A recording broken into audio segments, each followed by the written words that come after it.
আয় মুহাম্মদ কমলিওয়ালা, আয় মুহাম্মদ কমলিওয়ালা,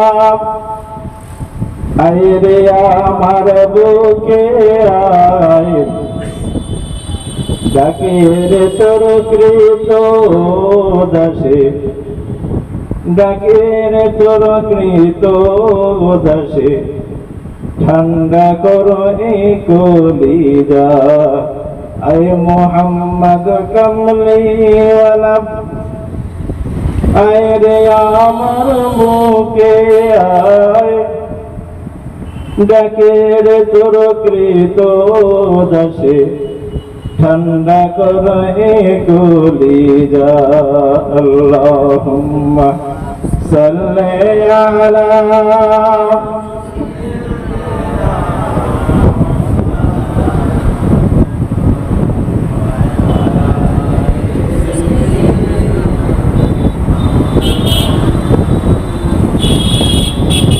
চাঁদ সূরজ গ্রহ তারা জিনের সানার ফেরে তারা, চাঁদ সূরজ গ্রহ তারা জিনের সানার ফেরে তারা, দিন রজনী চাইছে তারা, দিন রজনী চাইছে তারা, ফুল তুলে দিতে গলায়।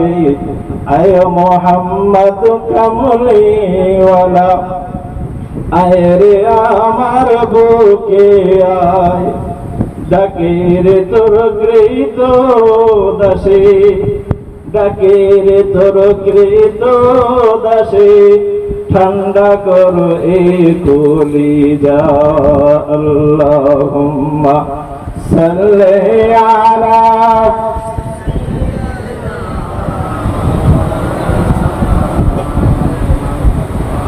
ওয়া আলা আলি সাইয়্যিদিনা।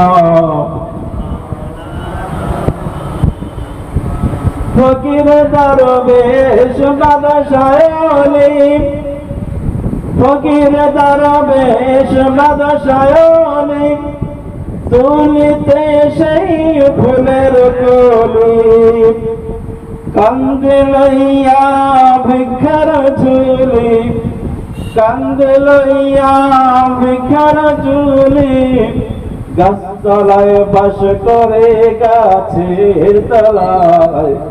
আয় মুহাম্মদ কমলিওয়ালা, আয় রে আমার বুকে আয়, ডাকে রে তোর কৃত দাসে, ঠান্ডা করো এ কলিজা। আল্লাহুম্মা সাল্লি আলা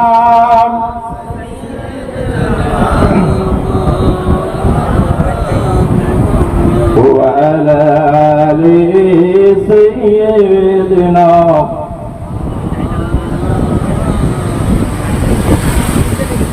সমস্ত প্রশংসা সে মহান রব্বুল আলামিনের দরবারে, যিনি একটা ছোট্ট পবিত্রতম মজলিসে আমাদের মতো এরকম নগণ্য অধম গুনাহগার মানুষকে আল্লাহ এই মজলিসে বসার সুযোগ করে দিয়েছেন। সে মহান রব্বুল আলামিনের দরবারে শুকরিয়া জানাই, বলে আলহামদুলিল্লাহ। আর সেই নবী দো জাহানের বাদশাহ বাদশাদিগের বাদশাহ হযরত মুহাম্মদ রাসূলুল্লাহ সাল্লাল্লাহু আলাইহি ওয়াসাল্লামের প্রতি জানাই অসংখ্য দরুদ ও সালাম। সকলে বলি সাল্লাল্লাহু আলাইহি ওয়াসাল্লাম। সম্মানিত ওলামা হযরত, দূর দূরান্ত থেকে আগত ভাই ও বাবাজিরা, আজকে যে উদ্দেশ্যে আমরা এখানে হাজির হয়েছি,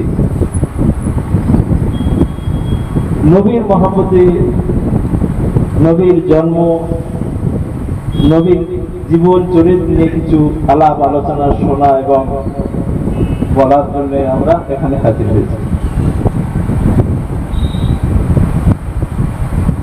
সারা বিশ্বব্যাপী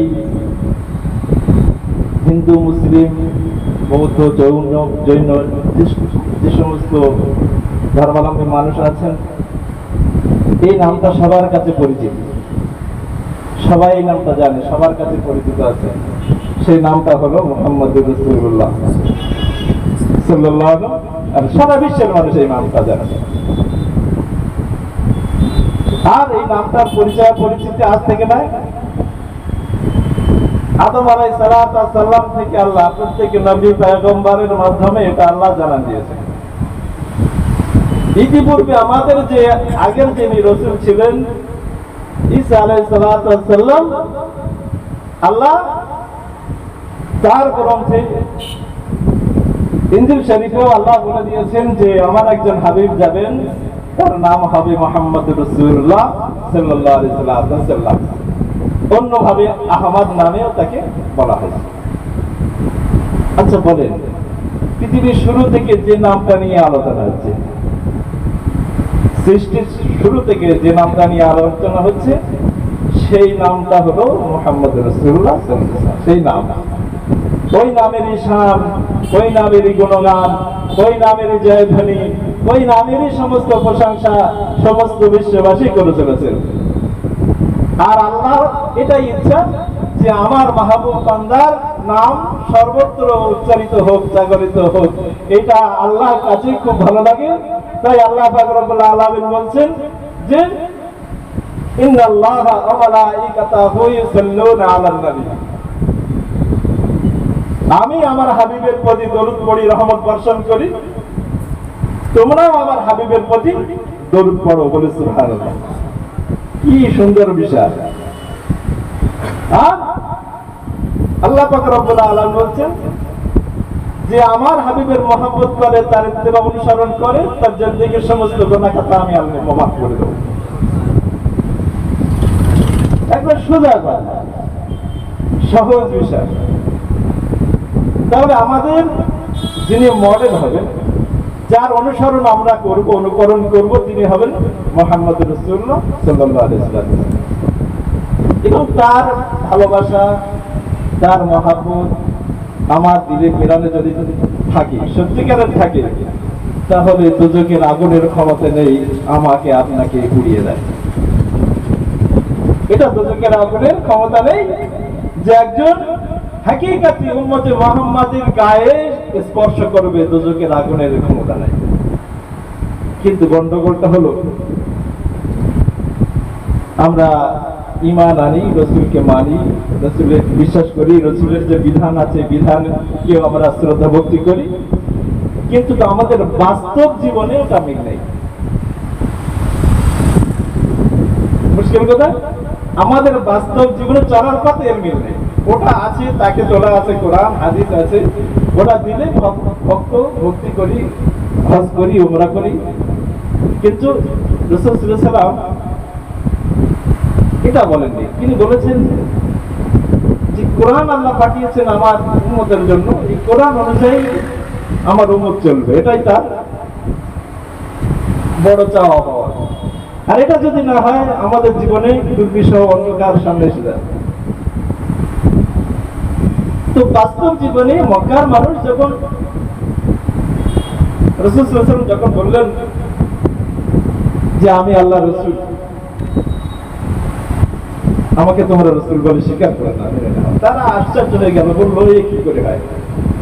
রাসূল মানে কি? খবর আনবেন কোথা থেকে? আল্লাহর কাছ থেকে, অর্থাৎ আল্লাহর সঙ্গে তার কথা হবে না। আরে একজন মানুষ আল্লাহর সঙ্গে কথা হবে, এটা একটা আজীব ব্যাপার। হ্যাঁ, মক্কার লোকেদের প্রশ্ন জাগলো, এই হয় নাকি? এটা হতেই পারে না, এ ভণ্ডা। ও মুহাম্মদ মিথ্যা কথা বলছে, এটা হচ্ছে না। আল্লাহ কোথায়? আবার তারা দেখতে পাইনি, তারা বুঝতে পারেনি, তার কোনো আওয়াজ শুনেনি, তার কোনো কথা শুনেনি, কেউ আমাদের পূর্বপুরুষ তাদেরকে দেখতে পাইনি। আপনি বলছেন যে তার কাছ থেকে আমি পানি নিয়ে আসি, কথা বলি, তার সঙ্গে আমার কথা হয়। এই কথাটা ঠিক না বেঠিক? একটু বলেন না, জোরে বলেন না, ঠিক না বেঠিক? আল্লাহর সঙ্গে রাসূলের কথা হয় না? হ্যাঁ, আল্লাহ পাক রব্বুল আলামিন যখন ডাকলেন যে হাবিব তোমার সঙ্গে আমি মোলাকাত করতে চাই, এসো। রাসূল সাল্লাল্লাহু আলাইহি ওয়াসাল্লাম হাদিস তো যা বলেছেন আল্লাহ পাক রব্বুল আলামিন বলছেন ফাকাবা কাওসাইনি আওয়াদনা, আল্লাহর সঙ্গে আমি এত কাছাকাছি হয়েছি, এই কাছাকাছির দূরত্বটা হলো দুটো ধনুকের মতো। অর্থাৎ আমি আপনি যেভাবে সামনে দাঁড়িয়ে কথাবার্তা বলি, আল্লাহ পাক রব্বুল আলামিন রাসূলের সামনে সেভাবে দাঁড়িয়ে কথাবার্তা বলেছিলেন। সুবহানাল্লাহ। মক্কার লোক এটাকে ধরলো, এটা কোনোদিন হতে পারে না। একজন মানুষের সঙ্গে একজন মহান সৃষ্টিকর্তার কথা হবে, তার সঙ্গে তার দেখা হবে, দিদারও হবে, এটা তো একটা আজগবি ব্যাপার, এটা হতে পারে না। কিন্তু যারা মুমিন, যাদের এই দিল চোখটা খোলা ছিল, যারা দুনিয়ায় কিছু অন্তত বুঝেছিল ঈমান সম্পর্কে, আখিরাত সম্পর্কে, জাহান্নাম জান্নাত সম্পর্কে, আল্লাহ পাক রব্বুল আলামিন বলছেন ফাইন্নাহা লা তা'মাল আবসার ওয়ালাকিন তা'মাল কুলুবুল লাতী ফিস সুদূর। ওরে বান্দা, তোমরা মনে করো না তোমাদের এই চোখ অন্ধ হয়ে যায়, না না না না, তোমাদের এই কলবের একটা চোখ আছে, ওই চোখটা তোমাদের অন্ধ হয়ে যায়। ওই যাদের চোখটা অন্ধ হয়ে গিয়েছে তারা রাসূলকে রাসূল বলে চিনতে পারবে না, কিন্তু যাদের কলবের চোখটা খোলা আছে, আল্লাহ পাক রব্বুল আলামিন তাদের রাসূলের হাকিকতটা দেখিয়ে দিয়েছিলেন। তাই তারা বিশ্বাস করে নিয়েছিল মক্কার কিছু মানুষ যে হ্যাঁ, রাসূলের দ্বারা সম্ভব 7 তবক আসমান পাড়ি দিয়ে আল্লাহর সঙ্গে সামনাসামনি হয়ে কথা বলে। বুঝতে পারছেন? এটা রাসূলের জন্য সম্ভব। তাহলে দুটো তেরকায় হয়ে গেল, দুটো দলের মানুষ হয়ে গেল। একটা দলের মানুষ বললো না এটা রাসূল পারে, এটা সম্ভব, আর একটা দলের মানুষ বললো না এটা হতেই পারে না। কেন পারে না? আরে হয় না কেন? মানুষ আল্লাহর সঙ্গে দেখা করতে যাবে, এটা অসম্ভব ব্যাপার। হ্যাঁ, আবার কিছু মানুষ আছে তার এই এলেম নিয়ে মাপে, মানে কিছু একটা অবাস্তব কথা কিছু আছে, শিক্ষিত লোক না, মাঝে মাঝে কিছু এত ভুল কথা বলে যেটা একটা মুখ্য লোক বলতে পারে না। কথা এটা খুব মানে হাস্যকর বিষয় হয়ে যায়। একটা কথা একটু সামান্য উপমা দেই। আমরা এই ফোন দেখেছি কত সালে? 2006 সালের দিকে আমাদের এলাকায় দেখা গেছে। তা আমার দাদু মরে গেছে 2000 সালের আগে। এখন দাদুকে যদি বলা হয়, মনে করুন এখন দাদু হঠাৎ করে এসছে আমার কাছে, তা দাদুর বলে দাদু চলুন হজে যাই। তা হজে গেল, তা দাদুকে বলে দাদু একটু দাঁড়াও, আমার সেই ছেলেগুলোর সঙ্গে কথা বলে একটু কথা হবে। দাদু কি লাভ বের উঠবে না? বলে কোথায় মক্কা আর কোথায় সে খবর, এখান থেকে কি করে কথা হবে? তা দাদুকে যদি এই ফোন দেখায় তো দাদু তো আসছে দিয়ে আবার কি জিনিস, কি যন্ত্র। এখন ফোন করে যদি ভিডিও কলে দেখি যে আমার ছেলে মেয়ের সঙ্গে, দাদু যদি সেইটা দেখে তো দাদু বিশ্বাসে আনতে পারবে? দাদু শুধু ভাববে এটা হয় কি করে। দাদু কি ভাববে এটা হয় কি করে? আর আমার ছেলে মেয়ে এখন যারা আছে 5 বছর 7 বছর 12 বছর 10 বছর, এদের যদি বলা হয় একটু ভিডিও কল করে দাও তো তোমার দাদুর সাথে কথা বলি, পারবে কিনা? জোরে বলেন না, পারবে তো? কিন্তু আমার দাদু 80 বছরে পারবে না, ও টাওয়ার পাবে না, কি জ্ঞানী ভুলাবে না।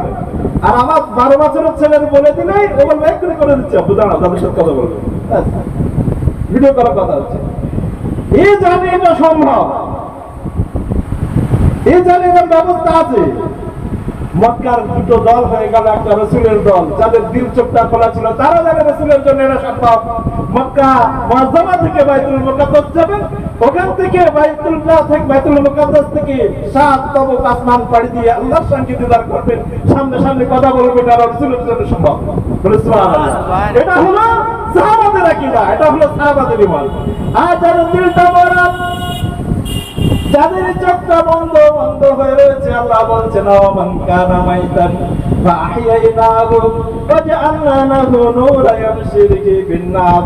আল্লাহ বলছেন যারা মরা আছে, মুর্দা আছে, এরা তো মরা, এদের কাছে সত্যবদ্ধ কার ব্যাপার, এরা কোনোদিন আল্লাহ রাসূলকে আল্লাহকে কোনোদিন চিনতে পারবে না, বুঝতে পারবে না, কারণ আসল বিষয়টাই গন্ডগোল।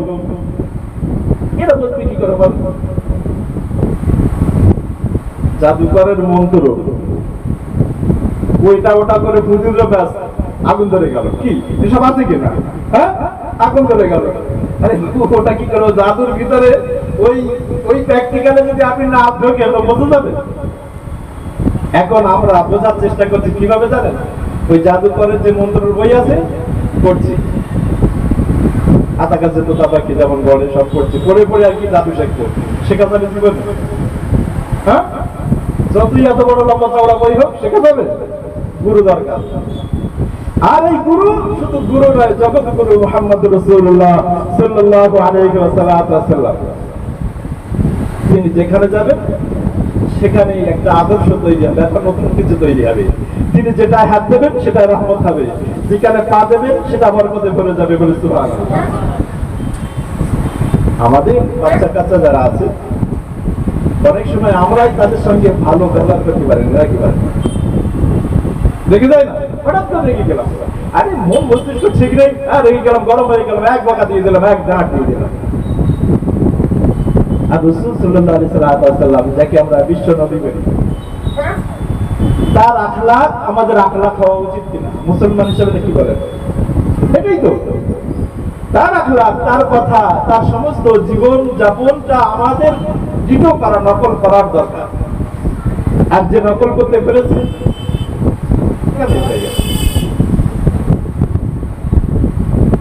রাসূল সাল্লাল্লাহু আলাইহি ওয়াসাল্লামের কয়েকটা পুত্র সন্তান হয়েছিল। তো আল্লাহ পাক রব্বুল আলামিন ছোটবেলায় তাদের তুলে নিয়েছেন, তাদের ওখান হয়ে গিয়েছিল। একটা পোষা ছেলে ছিল, নাম জানেন, অনেকেই জানবেন, হযরত যায়েদ রাদিয়াল্লাহু তাআলা। উনি বলতেন এটা আমার ছেলে যায়েদ বিন মুহাম্মদ রাসূলুল্লাহ সাল্লাল্লাহু আলাইহি ওয়াসাল্লাম বলুন একজন দাস। মক্কায় যে বিখ্যাত ওয়াকাদের মেলা হতো বাইতুল্লাহ, ওই সময় খাদিজা রাদিয়াল্লাহু তাআলা আনহু এই দাসটা কিনে, যায়েদকে কিনে রাসূলের খেদমতের জন্য নিয়োজিত করে দিয়েছিলেন। ইয়া রাসূলুল্লাহ, আল্লাহ এটা আপনার খেদমতের জন্য খান। সুবহানাল্লাহ। স্ত্রী তার স্বামীর জন্য একটা দাস ক্রয় করেছেন, খরচ করেছেন, যে শুধু আমার স্বামীর খেদমত করবে, বলে সুবহানাল্লাহ। উপরের উপর রাসূল সাল্লাল্লাহু আলাইহি ওয়াসাল্লাম মুক্ত করে দিলেন, যায়েদ তুমি মুক্ত, তুমি দাস না, তুমি দাস না। কিন্তু তৎকালীন সময় একটা দাসের দাম অনেক, একটা মানুষ কি একটা কর্মচারী সারা জীবন আমার গোলামি করবে, একটা সাংঘাতিক ব্যাপার, অনেক পয়সা দাম। তো যায়েদ রাদিয়াল্লাহু তাআলা আনহুর আব্বা চাচা যায়েদ ইবনে হারিসা আর ওনার চাচা কাব খুঁজতে খুঁজতে রাসূলের দরবারে এসে বলছেন, খুব কাপড় মধ্যে করছেন, ইয়া রাসূলুল্লাহ আমার ছেলেটাকে মুক্ত করে দিন। বললাম কিনে এনেছে, মুক্ত না করে তখন তাই নেই, তাই মুক্ত না করে দিলে কিছু করতে পারবে না, আর মুক্ত করে দিলে সেই বিনিময় যদি চুক্তি ঠিক হয় তাহলে হবে। ছেলে তো, সন্তান তো, নিজের দেশে নিয়ে যাওয়া, নিজের বাড়িতে নিয়ে যাওয়ার জন্য খুব কাকতামিনতি করছে, চাচাও এরকম করছে। রাসূল সাল্লাল্লাহু আলাইহি ওয়াসাল্লাম বললেন, এই কথা, তোমার যায়েদ মুক্ত তুমি নিয়ে যেতে পারো, এই ছেলে তো আমার করতে তুমি। তো ওনার চাচা কাব আর ওনার আব্বা হারিস রাসূলের মুখ পানে তাকিয়ে আছে, যে কি ফেরেশতা না অন্য কিছু। একটা গোলাম মানুষ পায় না, আর একটা গোলাম আমরা পয়সা দিয়ে নেবো বলেছি, উনি বলেছেন এমনি, কোনো পয়সা লাগবে না, কোনো ডিমান্ড নেই। আশ্চর্য হয়ে গেছে। এই আশ্চর্য এরকম ভাবে তার আশ্চর্য হয়েছে, যায়েদ রাদিয়াল্লাহু তাআলা আনহুর আব্বা যায়েদ আর চাচা কাব তাদের সন্তুষ্টিতে, মানে মনে এরকম অবস্থা এসে গেছে, খুশিতে তাদের চোখ দিয়ে পানি ঝরছে। যে দুনিয়ায় আজব মানুষ দেখেছি, অনেক মানুষ আমি দেখেছি, আমরা দেখেছি, ব্যবহার করেছি, কিন্তু এটা একটা আজব মানুষ, ফেরেশতা হতে পারে, অন্য কিছু হতে পারে। এরকম একটা যুবককে এমনি নির্দ্বিধায় বিনা পয়সায় বিনা কিছুতে আমাদের কাছে মুক্ত করে দিতে পারে, এরকম একটা মানুষ আমাদের চোখে অন্তত পড়ে নাই। খুশিতে ওদের চোখ দিয়ে পানি ঝরছে। ওরা ছেলের কাছে, যায়েদের কাছে গিয়ে বলছে, বাবা আমরা মুক্তি দিয়ে নিয়ে চলে এসেছি, মুহাম্মদ রাসূলুল্লাহ সাল্লাল্লাহু আলাইহি ওয়াসাল্লাম তোমাকে মুক্ত করে দিয়েছে। বলে সুবহানাল্লাহ, চলো আমাদের সঙ্গে বাড়ি চলো, তুমি মুক্ত। রাদিয়াল্লাহু তাআলা আনহু বলছেন, আপা জান, চাচা যান, না না না না না, আমি এখান থেকে যেতে পারি না, এখান থেকে যাব না। এখানে আমি গোলাম নই, এখানে আমি ওসব কিছু নই, আমি হলাম রাসূলের সন্তান মুহাম্মদ, জাহিদ ইবনে মুহাম্মদ রাসূলুল্লাহ সাল্লাল্লাহু আলাইহি ওয়াসাল্লাম। আমি মুহাম্মাদের সন্তান।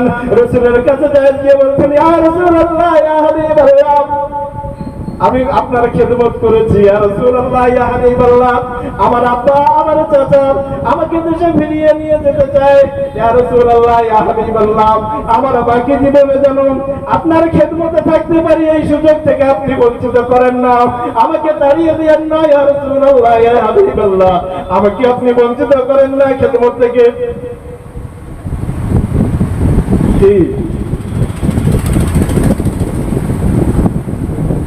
রাসূলের কাছে গেল যায়েদ রাদিয়াল্লাহু তাআলা আনহুর আব্বা জান আর চাচা, ইয়া রাসূলুল্লাহ, ইয়া হাবিবাল্লাহ, আমাদের ছেলেকে আমাদের কাছে ফিরিয়ে দিন, ইয়া রাসূলুল্লাহ, ইয়া হাবিবাল্লাহ। রাসূল বললেন, আমি তো মুক্ত করে দিয়েছি, এইবারে যায়েদের ইচ্ছা অনুযায়ী সে যেতে পারে, না পারে সেটা তার স্বাধীনতা, আমি আমার দরবার থেকে কাউকে জোর করে তাড়িয়ে দিতে পারি না। নারে তাকবীর, নারে তাকবীর। আখালাকে রাসূল, আমরা যায়েদ রাদিয়াল্লাহু তাআলা আনহুকে একটা হুকুম করেছে রাসূলুল্লাহ সাল্লাল্লাহু আলাইহি ওয়াসাল্লাম, বলছে, যাও বাবা, এই কাজটা করে এসো। যেতে যেতে রাস্তা দিয়ে একটা খেলা হচ্ছে, আগে ওই জাদুটা তো খেলা হতো না, হ্যাঁ, লোকজন জমা হয়ে যায়, দেখতে লেগে কিছু ভুলে গেছে রাসূলের কথা, সে হুকুমের কথা ভুলে রাসূল গেছেন, অনেকক্ষণ আসে না, পায়ে পায়ে কিছুদিন আগে গিয়ে দেখে খেলা হচ্ছে, খেলা দেখছে। যায়েদ রাদিয়াল্লাহু তাআলা আনহু আস্তে আস্তে পিছন থেকে হাত দিয়ে বলছে, যায় হাসতে হাসতে, মুখে হাসি। ইতিহাস পড়লে আমার অবাক হয়ে যায়, একটা মানুষের ভিতরে তো গোসা আছে, রাগ আছে না। যখন মুখটা ফিরে দেখেছেন রাসূল সাল্লাল্লাহু আলাইহি ওয়াসাল্লাম, তুমি এটা করলে না, হাসি মুখে। আমরা তো নিজেদের ছেলে একটু বাজারে কিছু কিনতে পাঠালে দেরি করে কত ডাক দেই, নাকি বলে, হ্যাঁ, এত দেরি হলো, কি করছিলে, কোথায় দাঁড়িয়েছিলে, কি কত কথা, প্রয়োজনে দু চারটে। রাসূলের আখলাকের সঙ্গে আমাদের জীবন চরিত্র, যেটা আমাদের জীবনের যে বাস্তব নমুনা, এটা মেলে না। দেখুন, ঈমান আনা অনেক সহজ। একজন কাফের, একজন বেদীন, একজন মুশরিক, সে বিশ্বাসের সঙ্গে বলবে ক্বালু লা ইলাহা ইল্লাল্লাহু মুহাম্মাদুর রাসূলুল্লাহ, সে মুসলমান হয়ে যাবে। কিন্তু এই মুসলমানিত্ব টিকিয়ে রাখাটা অনেক কঠিন।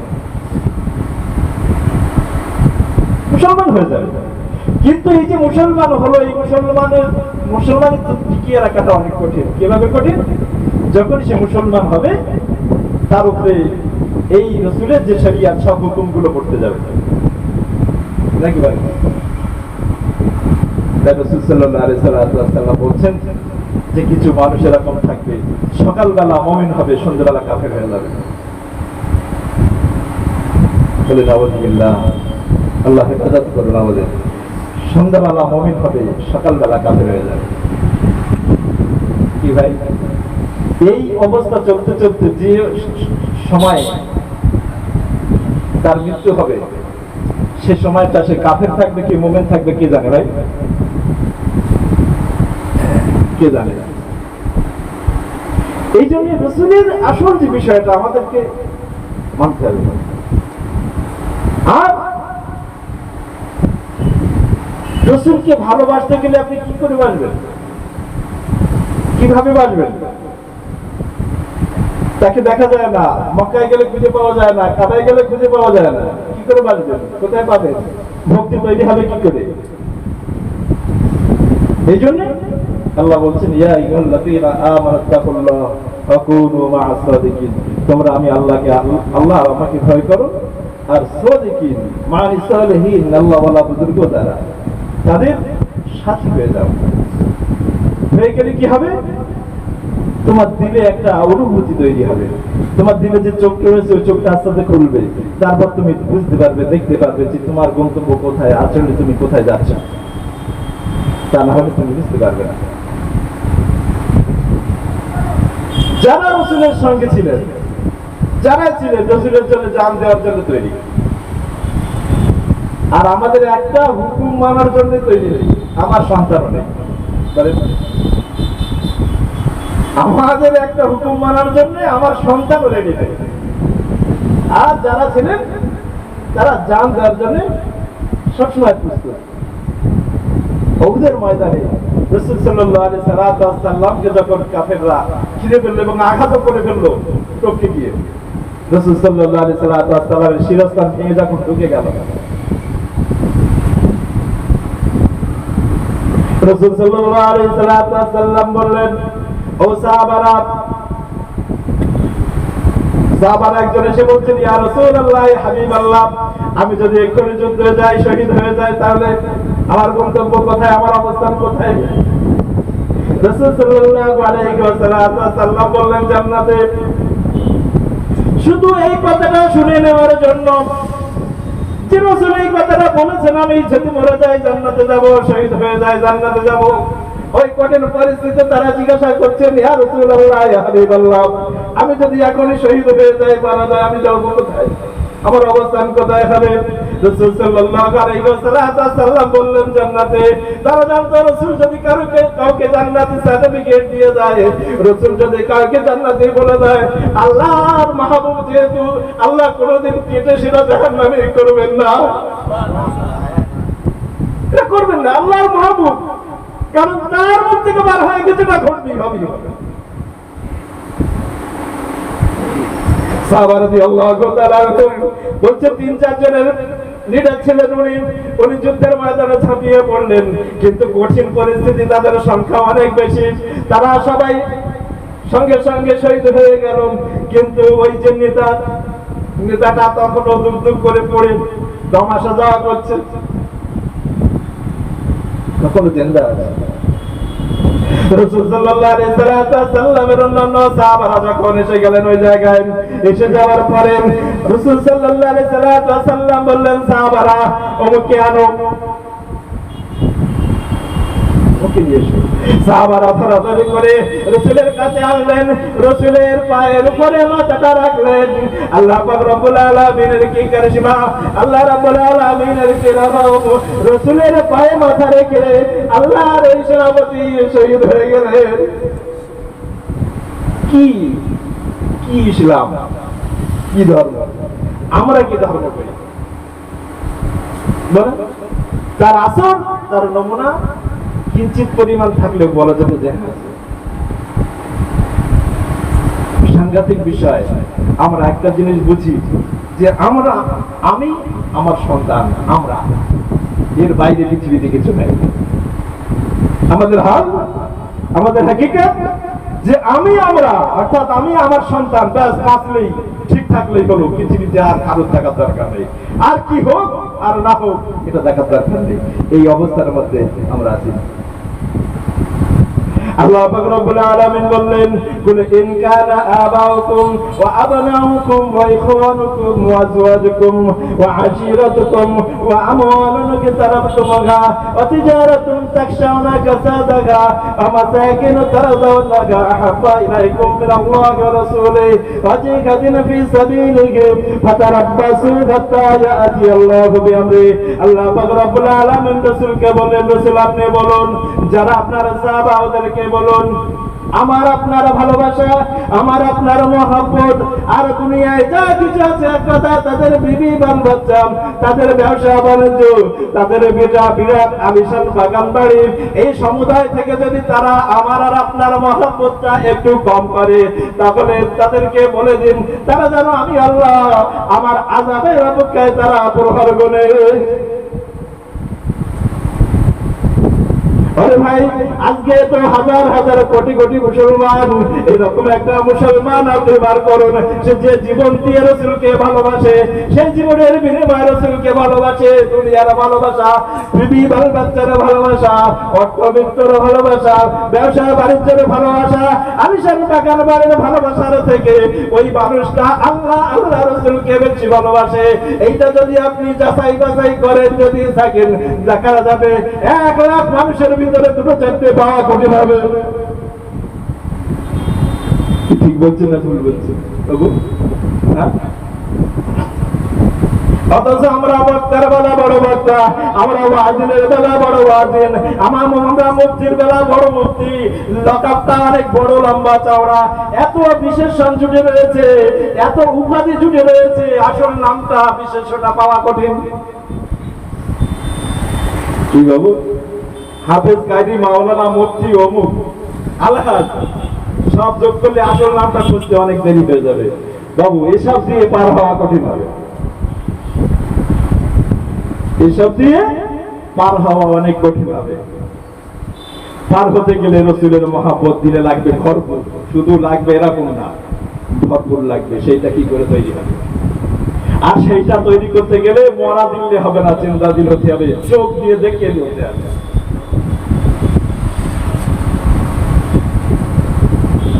ওমর বিন আব্দুল আজিজ রাহমাতুল্লাহ আলাইহি একটা বিখ্যাত শাসক ছিলেন, যারা একটু পড়াশোনা করেন তারা জানেন। ওমর বিন আব্দুল আজিজ, ওনার এক বাদী ছিল, দাসী ছিল। তো দাসীটা ঘুমিয়ে স্বপ্ন দেখেছে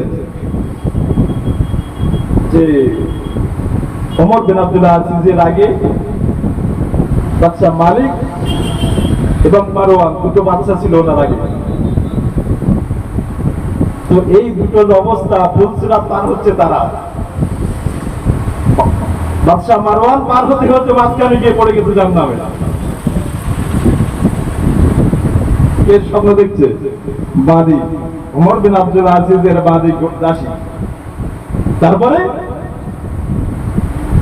বাদশা মালিক, দুজনেরই একই অবস্থা, ফুলসিরাত পার হচ্ছে। ফুলসিরাত তাদের জন্য এত ফাঁকা হয়ে গেল, একটা জায়গায় গিয়ে তারা জাহান্নামে পড়ে গেল।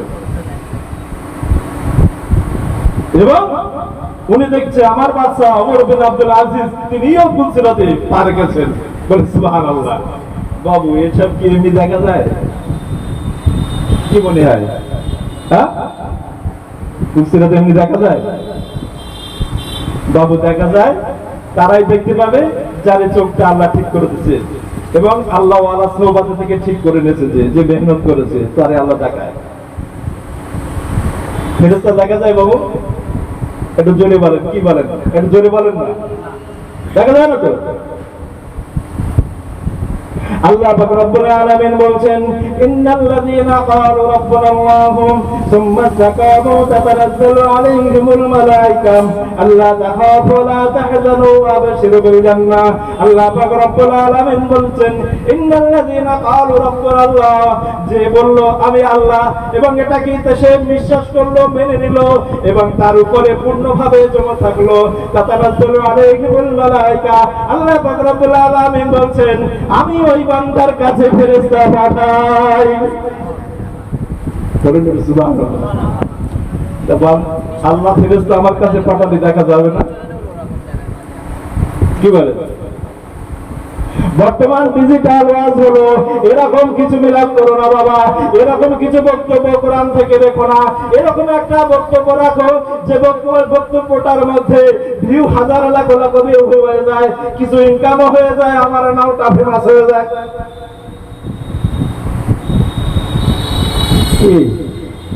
এরকম বক্তব্যটা কেরাম হতে হবে, বক্তব্যটা হতে হবে গরুর ল্যাস খাওয়া যায় কিনা।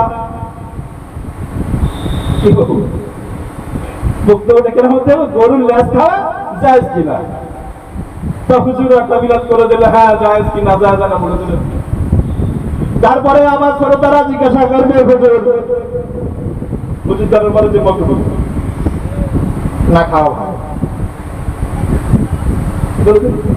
এবার থেকে তারা জিজ্ঞাসা করবে, হুজুর এই মকরু তার মানে তাহরিমি না তানজিহি, কোন ধরনের মকরু এটা হুজুর?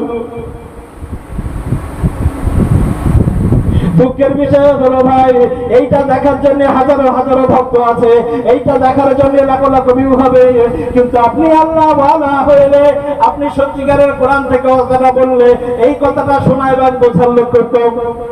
সারা মুসলমান করুন নিয়ে পড়ে যাবে কোটি কোটি মানুষ, কিন্তু ঘটনা হাকিকাতে আল্লাহ ওয়ালা হওয়ার জন্য যে সময়টা তার ব্যয় করা দরকার, যে সময়টা তার মেহনত করা দরকার, এইটা থেকে মানুষ ধরে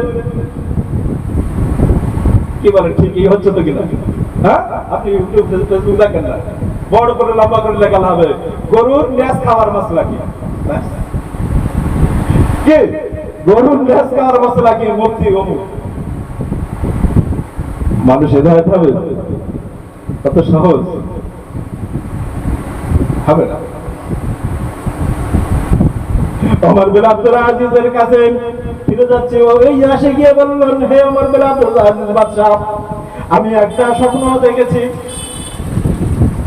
কি স্বপ্ন? বাদশা জাফরান, আপনার আগে যে বাদশা ছিল, তার আগে যে বাদশা ছিল যে মারওয়ান, আব্দুল মালিক যে দুজন বাদশা ছিল, আমি মারওয়ানকে দেখেছি স্বপ্নে চোখে ফুলসিরাতের পথে তিনি পা রেখেছেন। ফুলসিরাত পার হবেন, আস্তে আস্তে দেখলাম তার পথটা বাঁকা হয়ে গেল। এই বাঁকা হয়ে যাওয়ার পরে এমন একটা জায়গায় পৌঁছে তিনি আর থাকতে পারলেন না, তিনি জাহান্নামে পড়ে গেলেন। জাহান্নামে পড়ে গেলেন। আব্দুল মালিককে যেরকম দেখেছে, মারওয়ানকে এরকম দেখলাম, তিনিও পা রেখেছেন ফুলসিরাত পার হয়ে জান্নাতে যাবেন। কিন্তু জান্নাতে যাবেন, ফুলসিরাতে যেতে যেতে যেতে যেতে একটা সময় এসে গেল, তিনিও থাকতে পারলেন না, পথটা বাঁকা হয়ে গেল, তিনিও জাহান্নামের গাড্ডায় পড়ে গেলেন। বলে এটা কি দেখেছি? ওমর বিন আব্দুল আজিজ এবার বলছেন, এবার কে দেখেছো? বানি বলো বলো। তুমি বলছেন, এবার আমি দেখলাম আমাদের বাদশা ওমর বিন আব্দুল আজিজ ফুলসিরাতের পথে পা রেখেছেন, ওই শুক্র পথ উনি পা রেখেছেন। চলছেন চলতে চলতে যেই এই বলেছেন যে ফুলসিরাতের পথে পা রেখেছেন, এই কথা বলার সঙ্গে সঙ্গে ওমর বিন আব্দুল আজিজ ভয়ে চোখে খুশ হয়ে গিয়েছে। কি হয়েছে শোনার আগে বেহুশ হয়ে আল্লাহর ভয়। আল্লাহ বলছেন, ইয়া আইয়ুহাল্লাযীনা আমানু তাকুল্লাহ, ও আমার বান্দারা আমাকে ভয় করো। কারণ আমি কি তোমরা এখন বুঝতে পারছো না? তোমরা বুঝতে পারবে কিয়ামত, মৃত্যু, হাসরে। কিয়ামত, মৃত্যু, হাসর তো আমরা কোন বুঝতে পারছি না। কিছুক্ষণ পরে ওমর বিন আব্দুল আজিজের যেই হুঁশ এসেছে, জিজ্ঞাসা করছে, মানে বলো বলো আমার গন্তব্যটা কি হয়েছে, কোথায়? যেই শুরু করেছেন যে আপনি ফুলসিরাতে পা রেখেছেন, আগিয়ে যাচ্ছেন, এই বলার পরে পরেই ফের বেহুশ হয়ে গিয়েছে। তিনবারের পরে ওমর বিন আব্দুল আজিজকে বলেছে, মানে ও বাচ্চা, আপনার কোনো ভয় নাই, আপনার কোনো চিন্তা নাই, আমি আপনার বাদে দেখেছি আপনি ফুলসিরাত পার হয়ে জান্নাতে পৌঁছে গেছে। নারে তাকবীর, নারে তাকবীর। কোথায় ওরে বান্দা, যে কটা দিল মরা আছে, যাদের কলবটা মরা আছে, তারা উপরে গিয়ে হিসাব নিকাশ করে বুঝবে আমি জান্নাতে যাব না জাহান্নামে যাব। আর যাদের দিলটা আল্লাহ জিন্দা করে দিয়েছেন, যাদের দিলটা আল্লাহ বুলন্দ করে দিয়েছেন, আল্লাহ নূর দিয়ে দিয়েছেন, এই মানুষ কটাকে আল্লাহ এই দুনিয়া থেকে বুঝিয়ে দিবেন, ওরে বান্দা, না না না না, তুমি জাহান্নামে না, আমি তোমার বন্ধু আছি, তুমি আমার দয়ার জান্নাতে পৌঁছে যাবে। ওরে ভাই, কেউ কোনোদিন এরকম মানুষ বলতে পারবে যে আমার খাজা সাহেব হযরত আজমিরি সানজানি রাহমাতুল্লাহ আলাইহি জাহান্নামে যাবে, কুতুবুদ্দিন বাগদার কাকি রাহমাতুল্লাহ আলাইহি জাহান্নামে যাবে, খাজা ফরিদউদ্দিন মাসুদ গঞ্জ শেখা রাহমাতুল্লাহ আলাইহি জাহান্নামে যাবে? কার সাধ্য আছে, কার ক্ষমতা আছে কে বলে কুতুবুদ্দিন বাগদার কাকি রাহমাতুল্লাহ আলাইহি জাহান্নামে যাবে? ওরে না না না না, এরকম কোনো খবর নাই। হাজারো লাখো কোটি মানুষ এই আল্লাহ ওয়ালাদের ওসিলায় আল্লাহ জান্নাত পূর্ণ করে দেবে। নারে তাকবীর, নারে তাকবীর। কোথায় আছে আমরা? এখন এটা তো রসুলের গোলাম, কি বলি, এই যারা এরা কি রসুলের গোলাম, আর রসুল হলেন এদের মুরিদ, কি বলে, রসুলের অনুসরণ অনুকরণ এনারা করেছে, তাই না? তো আমরা যদি রসুলের অনুসরণ অনুকরণ সেরকম কোন আল্লাহ ওয়ালা সোবাদে কোন ভণ্ড না হবে, এখন বিরাট তকদির দিল, হ্যাঁ বিশ্বাস গেল আর আমি ফুলে মোটা হয়ে গেল, হ্যাঁ কত বড় বিশ্বাস, এসব চলে না বাবা। নিজের মধ্যে যদি কিছু থাকে না, ফুলের সুবাস কেউ আটকে রাখতে পারবে না, ফুলের সুগন্ধ কেউ আটকে রাখতে পারবে না। এজন্য এটা করতে হবে, এ পথে আগাতে হবে। ইমাম গাজ্জালী রাহমাতুল্লাহ আলাইহি বলেছিলেন তার কিতাবে, ওরে কাদা তুই তো গন্ধ, তুই তো নোংরা, তোর একটা আলাদা গন্ধ, তোর কোনো হাতে পায়ে কোনো জায়গা লেগে গেলে গন্ধ বার হয়। তুই যদি ঘটনাক্রমে কোন ফুলের সঙ্গে জুড়ে যেতে পারিস, তাহলে তোর ওই গন্ধটা কেটে তোর ভিতর থেকে সুগন্ধ বার হবে।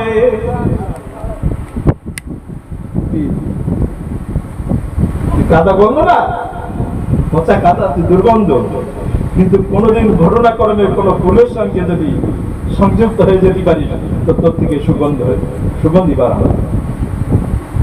উনি লিখছেন একটা গন্ধরাজ ফুল, কি বলে, রজনীগন্ধা, আরে কাদা থাকে তো মাঠে, কাদার সাথে ওঠে না।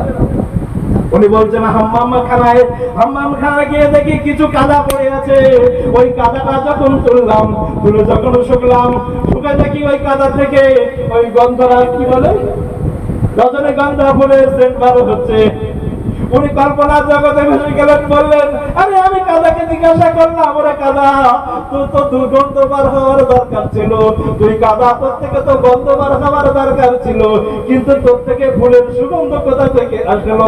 কাদা বলেছিল আমি একটা ফুলের সঙ্গে জয়েন্ট হয়ে গিয়েছিলাম, জুড়ে গিয়েছিলাম, আমি মাঠে ছিলাম, কাদার ফুল তার গোড়া একসাথে ছিলাম, একটা সময় তার সঙ্গে আমি লেগে গিয়েছিলাম, ওই লেগে যাওয়ার কারণে তার সুগন্ধটা আমার মধ্যে ঢুকে আমি সুগন্ধ হয়ে গেছি।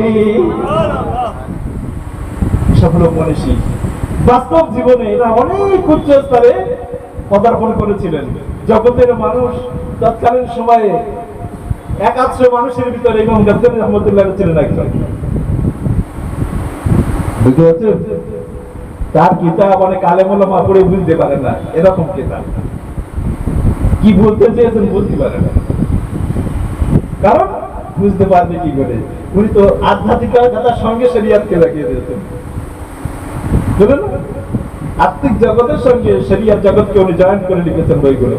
এই জন্য জাহিরি আলাম ওলামা ইসলাম বুঝতে পারে না। দর্শক বলো আল্লাহুম্মা সাল্লি আলা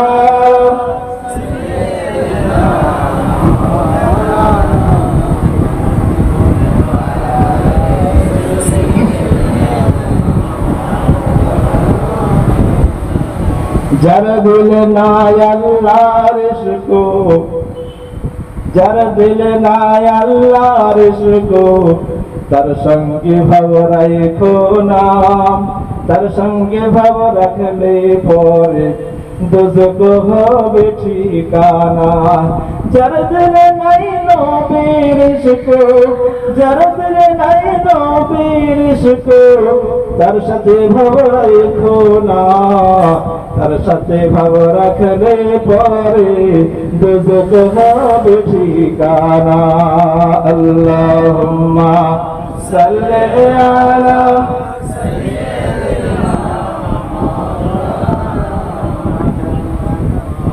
ওয়া আলা আলি সাইয়্যিদিনা। কোমরে কাটিয়া মাটি, কোমরে কাটিয়া মাটি, করে তারে পরিপাটি, কাঁচা মাটি রং ধরে না, পুড়িলে হয় খাঁটি সোনা। যার দিলে নাই রসুলের ইশক, তার সঙ্গে ভাব রাখো না, তার সঙ্গে ভাব রাখলে পরে দোজখ হবে ঠিকানা। আল্লাহুম্মা সাল্লি আলা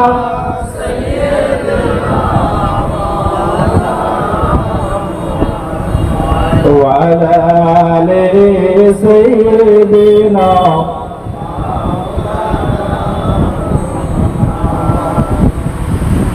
আমাদের পাশে পাল পড়ায়, কোমর পড়ায়, বুঝলেন? মাটি যখন কেটে দিয়ে তার পরিবারই কোনো ছেড়ে টেনে কি কত কি বানায় তাদের, তবু রংটা কি কালো না? বৃষ্টি কিছু হলে সব বলে সব নন্দবন্ধ ছিল তাই হয়ে যায়। আর যখন ওরা ওটাকে সুন্দর করে গঠন করে পড়ায় কি লাল টকটকে হয়ে যায়, একটা রং এসে যায় না?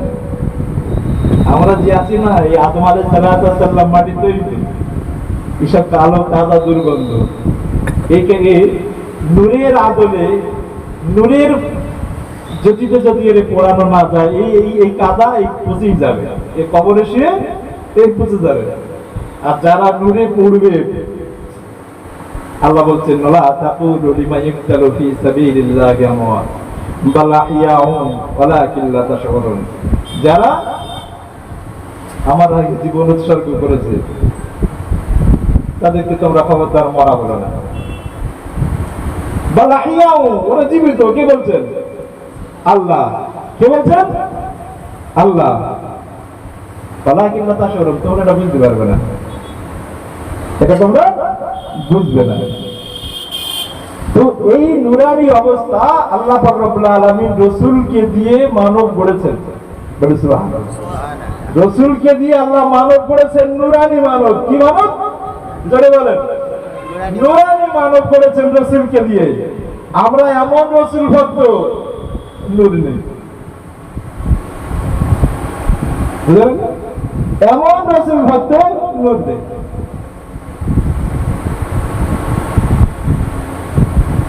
তুফাইল বিন আমর বুসরি রাদিয়াল্লাহু তাআলা, উনি এক গোত্রের নেতা।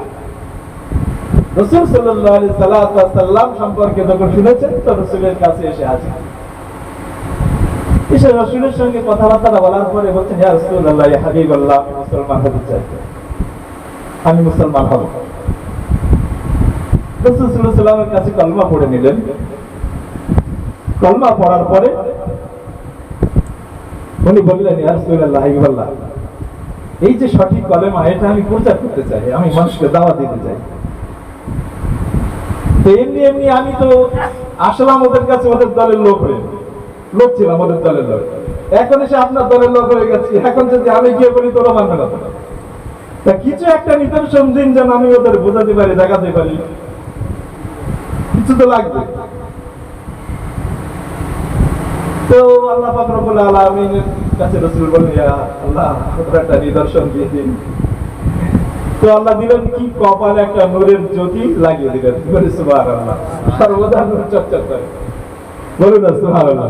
নারে তাকবীর, নারে তাকবীর। যার একটুখানি কথা, একটা মানুষ সবে মুসলমান হয়েছে, তার কপালে নূর এসে যেতে পারে। কি বলেন? শুনতে পাচ্ছেন? বুঝতে পারছেন? কি মুসলমান হয়েছে কতদিন?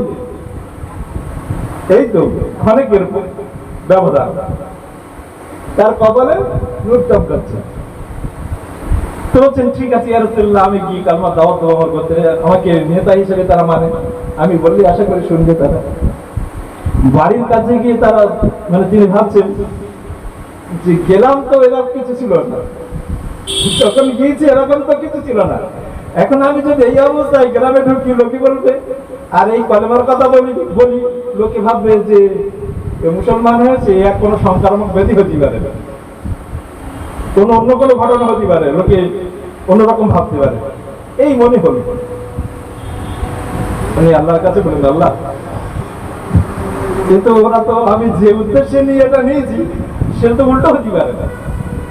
এক কাজ করেন, এটা আমার করায়ত্ত করে দিন, আমার এখতিয়ার করে দিন। আল্লাহর কাছে দোয়া চাইলেন। কে?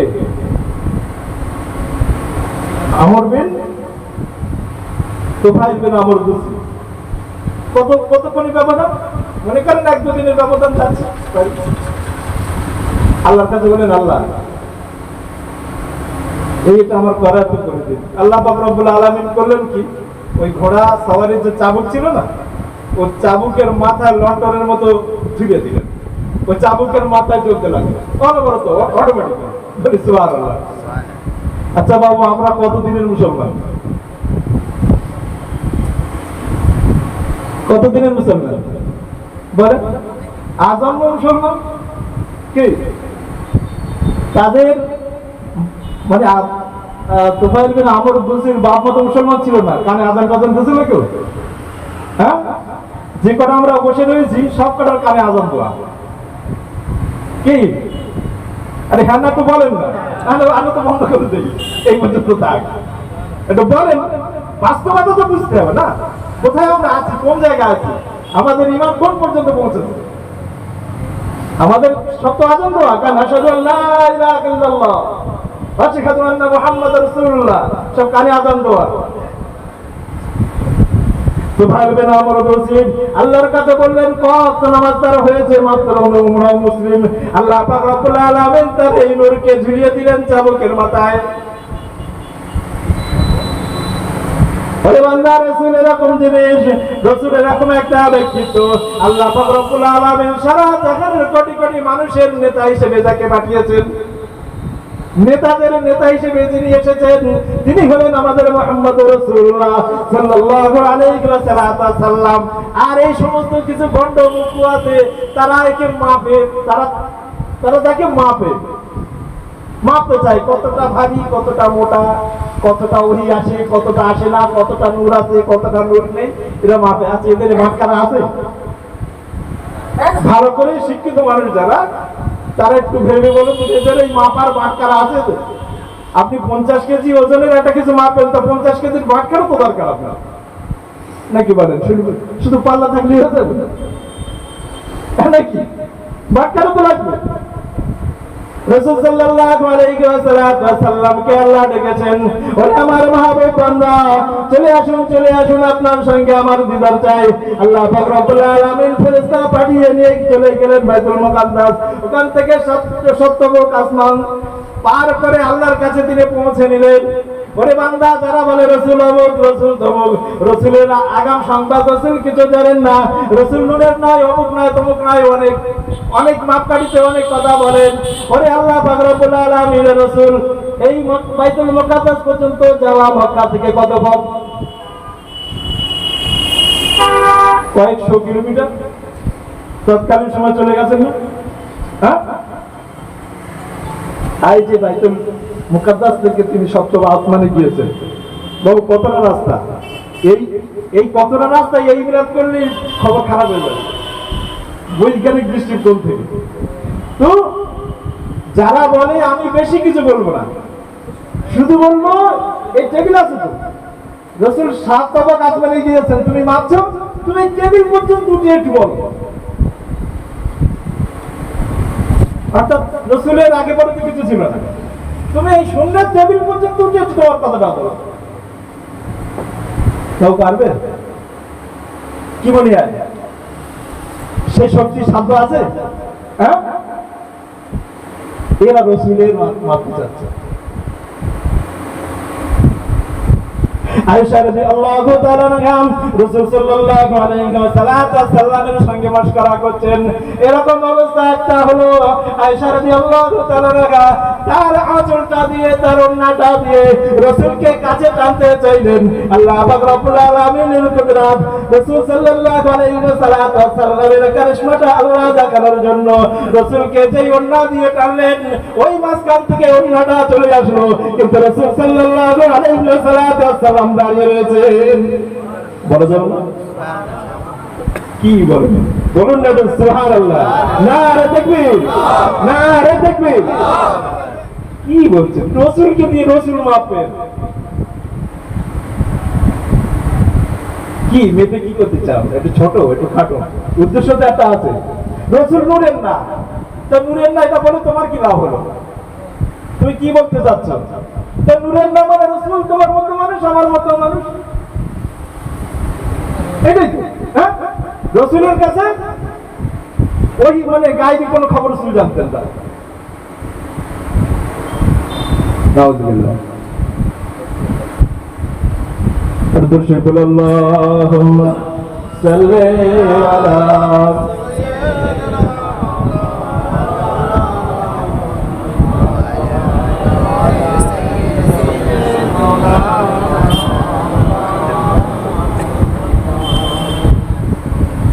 আল্লাহ পাক রব্বুল আলামিন বলেন রাসূল এই নূহ আলাইহিস সালাতু ওয়াস সালামের যে ঘটনা তোমার শোনাচ্ছি,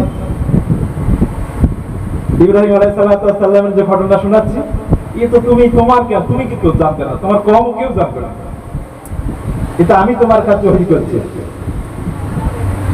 এটা আমি তোমার গায়ে শোনাচ্ছি, শেখাচ্ছি। কেন বলছেন? আল্লাহ বলছেন। আর এরা বলছেন ওসব কাজটা কিছু জানে রাসূল, মানে রাসূলকে ছোট করে কোন জায়গায় নিজের মতো একটা চেয়ারে বসাতে পারলে এরা খুব খুশি, নিজের মতো একটা জায়গায় করে যে আমি হুজুর রাসূল হুজুর বলেন নাউজুবিল্লাহ, হ্যাঁ আমার অনেক ডিগ্রি অনেক কিছু, এই সব বেয়াদবি কথাবার্তা। আর রাসূল হলো রহমত। রাসূল যেটা ছুবেন, যেখানে হাত দেবেন সেটা বরকতে ভরে যাবে, যেখানে পা দেবেন রহমতে ভরে যাবে। তাবুকের যুদ্ধে রাসূল সাল্লাল্লাহু আলাইহি ওয়াসাল্লামের কাছে কয়েকজন এসে বলছেন, ইয়া রাসূলুল্লাহ, ইয়া হাবিবাল্লাহ, আমরা বড় ক্ষুধার্ত আছি, খুব ক্ষুধার্ত আমরা। রাসূল সাল্লাল্লাহু আলাইহি ওয়াসাল্লাম বিলাল রাদিয়াল্লাহু তাআলা আনহুকে ডেকে বলছেন, বিলাল, আমাদের কাছে কোনো খাবার আছে কি? তাফসীরে এসেছে, ইতিহাসে এসেছে, বিলাল রাদিয়াল্লাহু তাআলা আনহু থলে ছাড়ছেন, থলে যে সব থলে খেজুর থাকতো সেই থলেগুলো জেরে 7টা খেজুর হয়েছে। কটা বলবো? 7টা।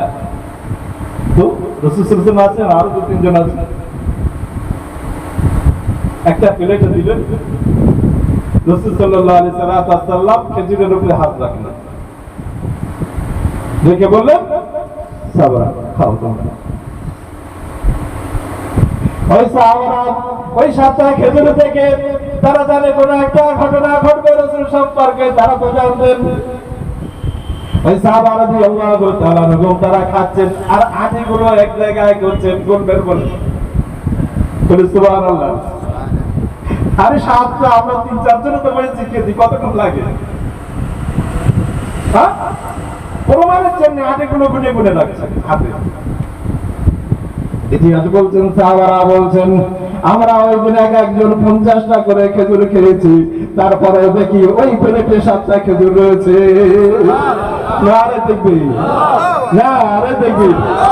ওরে বান্দা, যারা তোমরা রাসূলের বিরুদ্ধে কথা বলো, যারা তোমরা রাসূলকে ছোট করতে চাও, বাবা 7টা খেজুর 8টা করে দেখাও, বেশি দেখাতে হবে না, 7টা খেজুর 8টা একটু করে যদি দেখাতে পারো তাহলে বোঝা যাবে না তোমার কিছু কেরামত আছে। ভণ্ডামি করার জায়গা পাও না, সারা মানুষকে বিভ্রান্ত করছো, সারা মানুষকে রাসূলের কাছে, রাসূলকে সারা মানুষের কাছে ছোট করতে চাচ্ছ, বেইজ্জতি করতে চাচ্ছ। ওরে ভাই, এই সব মানুষদেরকে আল্লাহ কোথায় নিয়ে যাবেন এটা আর বলার দরকার নাই। পরের দিন সকালে 7-8 জন 9 জন এসে হাজির, ইয়া রাসূলুল্লাহ, ইয়া হাবিবাল্লাহ, কিছু খেলে ভালো হতো। ওই 7টা খেজুর খেয়ে শেষ করা যায় না। বিলাল রাদিয়াল্লাহু তাআলা আনহুকে বলেন, বিলাল তুলে রেখো। তুলে রেখে দিয়েছেন বিলাল রাদিয়াল্লাহু তাআলা আনহু। ফের বলছেন, বিলাল নিয়ে এসো। আনলেন, সবাই বসে গেল। কেউ বলেছেন 9 জন, কেউ বলেছেন 11 জন, সবাই বসে গেলেন। রাসূল সাল্লাল্লাহু আলাইহি ওয়াসাল্লাম খেজুরে হাতটা রাখলেন, রাখার পরে সাহাবারা বললেন, সাহাবারা খাও শুরু করো, বিসমিল্লাহ করো। সাহাবারা খেতে শুরু করলেন, শুরু করার পরে সবার পেট পূর্ণ হয়ে গেল। তারপরে ওই 7টা খেজুর কমিয়ে 5টাতে আসলো না। সুবহানাল্লাহ, নারে তাকবীর, নারে তাকবীর। আল্লাহ পাক রব্বুল আলামিন রাসূল সাল্লাল্লাহু আলাইহি ওয়াসাল্লাম সবার যখন খাওয়া হয়ে গেল, ওই খাওয়া হয়ে যাওয়ার পরে 7টা খেজুর হয়ে গেল। রাসূল সাল্লাল্লাহু আলাইহি ওয়াসাল্লাম বললেন, সাহাবারা, আমি যদি ইচ্ছা করতাম এই 1.5 মাসের রাস্তা মদিনা পর্যন্ত তাবুক থেকে আমি ইচ্ছা করলে এই 7টা খেজুর দিয়ে খেয়ে খেয়ে খেয়ে খেয়ে মদিনায় পৌঁছে যেতাম, এই খেজুর শেষ হতো না। বলি না সুবহানাল্লাহ। নারে তাকবীর, একটু জোরে বলেন না, নারে তাকবীর। কি বলছেন? রাসূল কি চিনবেন? কি চিনেছেন রাসূলের? রাসূল সম্পর্কে কথা বলছেন। এই কথা বলার পরে একটা বাচ্চা ঘুরছিল, বাচ্চাকে ডাকলো, বাবা এদিকে এসো। ওই 7টা খেজুর ওই বাচ্চাকে দিয়ে দিল, দিয়ে বলতো, আমি তো এটা পারতাম মদিনা পর্যন্ত নিয়ে যেতে, কিন্তু বারবার এরকম করাটা আমার আল্লাহর কাছে লজ্জা লাগে।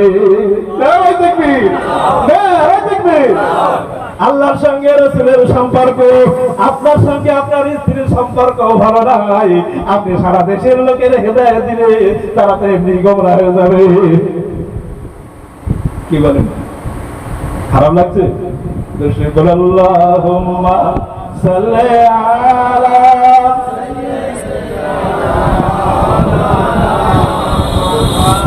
ওয়া আলা আলি সাইয়্যিদিনা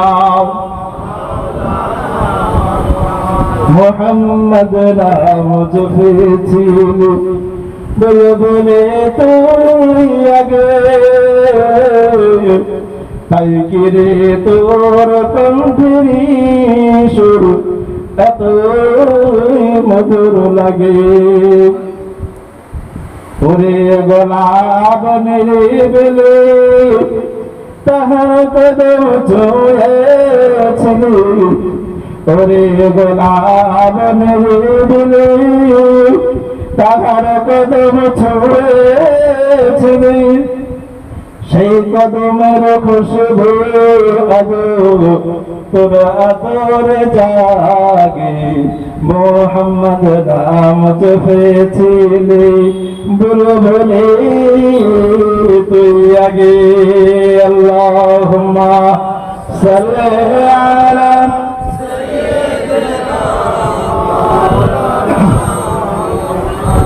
ওয়া আলা আলি।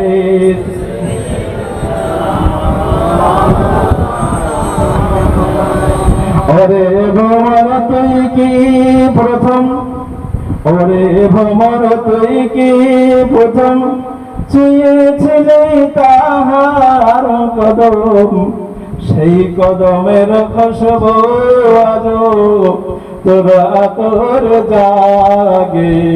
মুহাম্মদ নাম জপেছিলি বুলবুলি তুই আগে।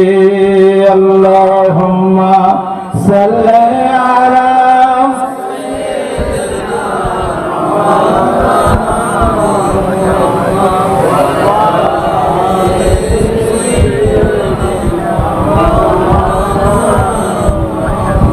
মোর নবীকে লুকিয়ে দেখে তার পেশানের জ্যোতি মেখে, মোর নবীকে লুকিয়ে দেখে তার পেশানের জ্যোতি মেখে।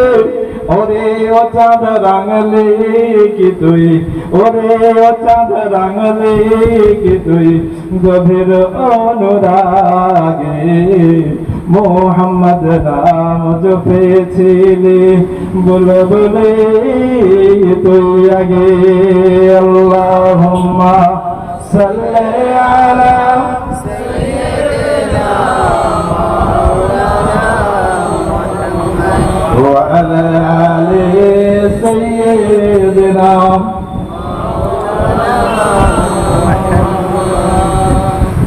আল্লাহ রাব্বুল আলামিন বলেছেন, আমা আরসালনাকা ইল্লা রাহমাতাল লিল আলামিন। এটা কুল কায়নাতের জন্য আমার রাসূল রহমত, রাসূল রহমত। এই সবথেকে নিয়ামতপূর্ণ কিছু পাওনা যদি থাকে আমাদের, তিনি হলেন রাসূলুল্লাহ সাল্লাল্লাহু আলাইহি ওয়াসাল্লাম। এটা আমরা এখন বুঝতে পারি না, এখন আমরা এটা বুঝতে পারি না। সাহাবা রাদিয়াল্লাহু তাআলা আনহুম তারা রসুলের সাথে থেকেছিলেন, তারা বুঝতে পেরেছেন। যারা রসুলের সাথে ছিলেন তারা তো বুঝতে পেরেছেন রসুল কে নেই। আমরা তো বুঝতে পারিনি, আমরা বোঝার চেষ্টাও করিনি। যদি বুঝতে কিছু চান তাহলে হাক্কানি আল্লাহ ওয়ালা যদি থাকে তো তার সাথে রসুলের শাকের না, হ্যাঁ, এই রসুলের শাকের যারা, তাদের সাথে একটু চলে ফিরে তাদের কথা শুনে দেখুন, কিছু বলতে যাবে ইনশাআল্লাহ। রাসূল সাল্লাল্লাহু আলাইহি সাল্লামের কাছে একদম এসে বলছেন, ইয়া রাসূলুল্লাহ, ইয়া হাবিবাল্লাহ, আমরা যে জায়গাটায় বাস করি এই জায়গায় আমরা কিছু মুসলমান আছি। এখন এখানে একটা কুয়া আছে, এই কুয়ায় পানি এরকম পানি যে আমরা যত মুসলমান আছি যদি পুরো মুসলমান ওখানে থাকি তাহলে সবার পানি কুলোবে না, ভাগ হয়ে যেতে হবে। আর আমরা যদি ভাগ হয়ে যাই, আমাদের পাশের যে গোত্ররা আছে আমরা দুর্বল হয়ে সংখ্যায় কম হয়ে গেলে ওরা আমাদের আক্রমণ করে আমাদেরকে ওখানে তাড়িয়ে দেবে। আচ্ছা ইয়া রাসূলুল্লাহ, হাবিবাল্লাহ, আমরা এসেছি কষ্ট করে, আপনি এর একটা বিধি ব্যবস্থা করুন যাতে করে ওই কুয়ার পানিটা এরকম বেশি হয়ে যায় যেন আমাদের যারা আছে এদের যেন কোনো অসুবিধা না হয়। রাসূল বলেন 3-4টি কাজ করে দাও। কি কি চাইলেন? কাপড়ের সাথে পানির কি সম্পর্ক? আপনি কোনো সম্পর্ক? হ্যাঁ, কোনো সম্পর্ক নাই। তো 3-4 কাজ করে দিলেন। রাসূল সাল্লাল্লাহু আলাইহি ওয়াসাল্লাম হাতে নিলেন এবং ঘষে দিয়ে দিলেন। কি করেছেন? হাতে ঘষে দিয়ে দিয়েছেন। গিয়ে বলেছেন ওনাদেরকে যে যাও গিয়ে বিসমিল্লাহ বলে ফেলবে কুমায় একটা করে। ওনারা গিয়ে বিসমিল্লাহ বলে একটা করে ফেলেছে, কুয়ার পানি বরকতে ভরে গেছে। বলে সুবহানাল্লাহ। কি কি বলেন, কি চাই? রাসূল বললে রাসূল চুপ করে থাকে। যখন সাহাবারা এসে সবাই ধরতো, রাসূল কি এ তো আর কথা যাচ্ছে না, এ তো আর হচ্ছে না। তাবুকের যুদ্ধে যাচ্ছেন রাসূল সাল্লাল্লাহু আলাইহি ওয়াসাল্লাম, প্রতিমধ্যে একটা জায়গায় বিশ্রাম নিচ্ছেন। তাবু কাটানো হয়েছে, তো ঘি দিয়ে ওই রুটি তৈরি করা হতো, ঘি মাখিয়ে, আর খেজুর দিয়ে খেতেন আরবিরা। এখন আমরা যেরকম তেল দিয়ে পরোটা করি না, ঘি মাখিয়ে রুটি দিয়ে আর খেজুর দিয়ে খেতেন ওনারা। রাসূলের যে খাদের তিনি দেখলেন ঘি কম। কি দেখলেন? ঘির ডিব্বায় কোনো যে ঘি আছে, ঘির পরিমাণ কম। তা মনে এরকম হলো কি করে কি হবে, রোদ্রে বসিয়ে দিলেন। বসিয়ে দিয়ে একটু বিশ্রাম নিচ্ছে খাদেম, রাসূলের যিনি খাদেম। কিছুক্ষণ পরে দেখলেন একটা সরস আওয়াজ হলো, উতলানো আওয়াজ হলো। হাড়িতে ধূপ যেরকম উতলালে একটা আওয়াজ হয়, ওই আওয়াজটা তার কানে ভেসে আসলো। উনি তারপর করে উঠে বসলেন, দেখলেন ওই যে ঘিটা গরম করতে দেওয়া হয়েছিল ওই ঘিটা আস্তে আস্তে উতলে উতলে পড়ে যাচ্ছে। হতভম্ব হয়ে গিয়েছে, তাড়াতাড়ি গিয়ে পড়ে যাচ্ছে সব ঘি। কি করে? তাড়াতাড়ি গিয়ে মুখটা আটকাছে, মুখটা চেপে ডালাটা লাগিয়ে দিয়েছে। রাসূলের কাছে ঘটনাটা যখন বলছে তখন রাসূল সাল্লাল্লাহু আলাইহি ওয়াসাল্লাম বলছেন, সাহাবা, তুমি যদি ওটা না আটকাতে তাহলে এই জায়গাটা পুরো ঘিতে ভরে যেত। পুরো এই উপত্যকা যেটা আছে, এই উপত্যকাটা ঘিতে সাইলাম হয়ে যেত, ভরে যেত। তুমি আটকে দিয়েছো বলে ক্ষান্ত হয়ে গেছে। সাহাবা,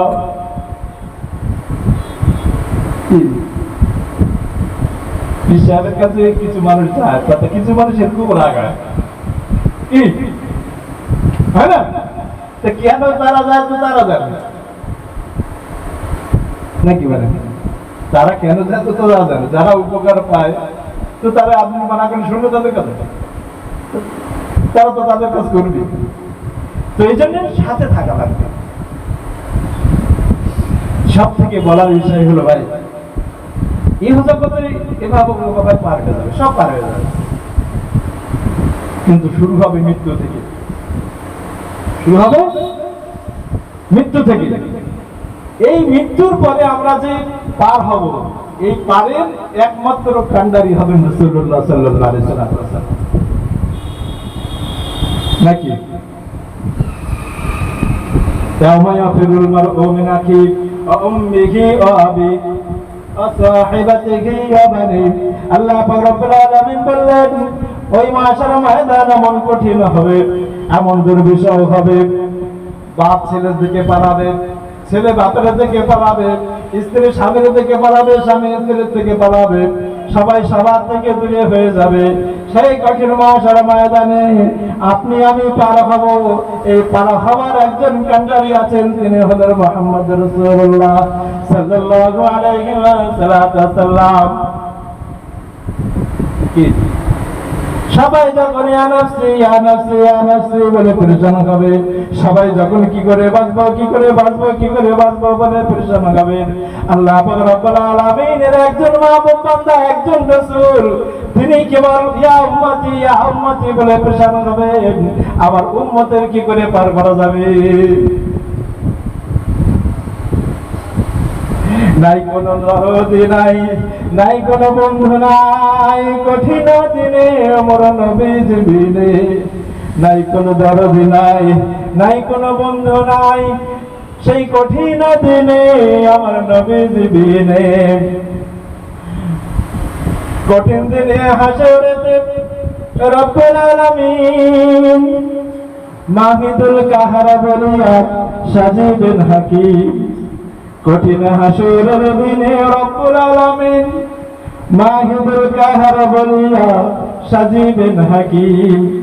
থাকিবে না দয়া মায়া স্নেহ মমতা, কেউ হবে না কারো জন্য জানি ওগোদা।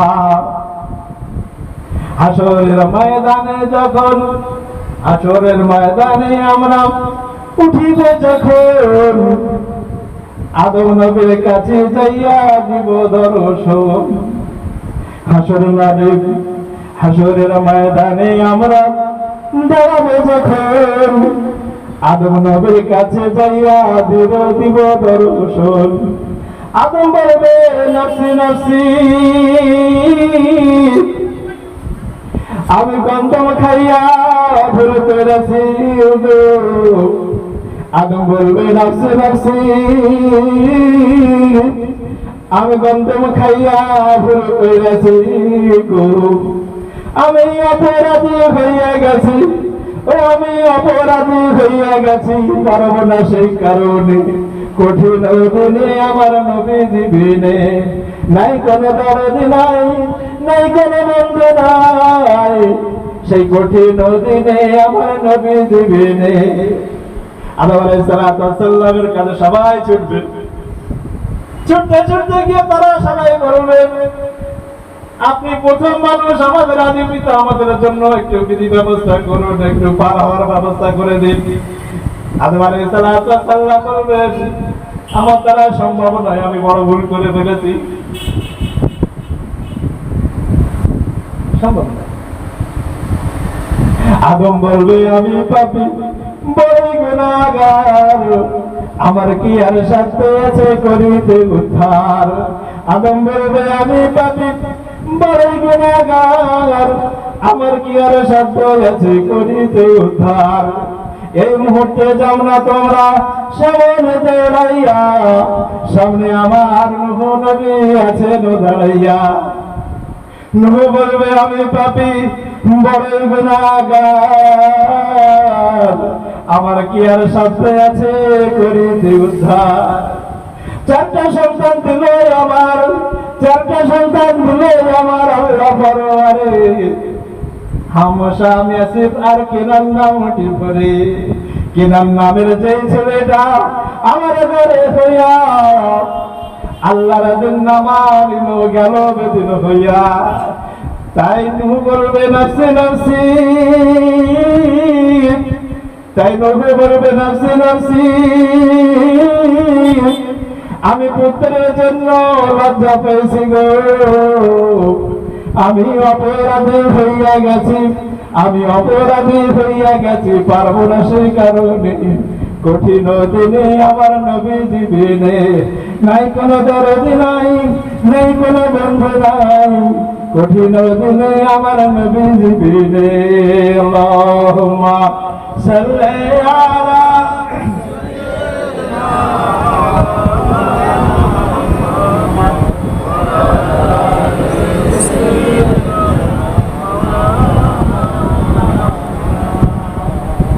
নহু বলবে আমি পাপী বড়ই গুনাহগার, আমার কি আর সাধ্য আছে করিতে উদ্ধার। এই মুহূর্তে যাও না তোরা সামনে দৌড়াইয়া, এই মুহূর্তে যাও না তোরা সামনে দৌড়াইয়া, সামনে আমার ইব্রাহিম নবী আছেন দাঁড়াইয়া।